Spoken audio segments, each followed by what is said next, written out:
The Olympics get underway in Beijing in less than 8 months, and as well as a serious facelift, China's capital is also having some major work done on her arteries.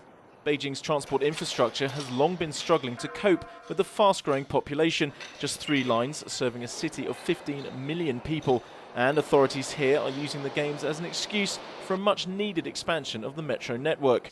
When construction is complete, Beijing will have the largest subway system on the planet.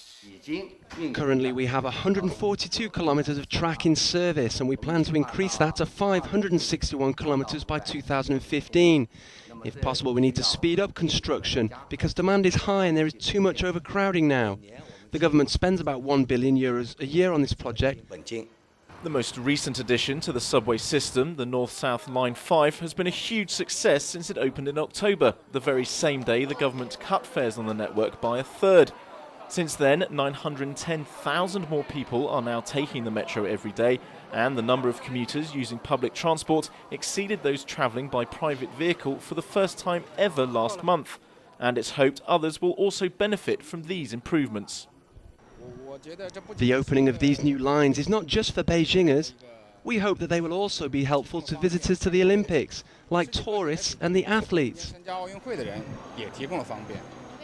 I think I will start going to work by public transport now. This is not only good for people like me, but also for our foreign friends during the Olympics. We hope it will give them a better image of our city.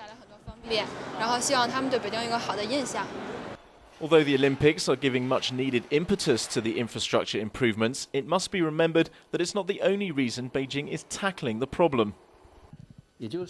We mustn't forget the decision to develop public transport in Beijing is not only for the Olympic Games, but in fact to solve the serious congestion problem we have in the city. And we need to solve this problem through strategic investment and as quickly as possible.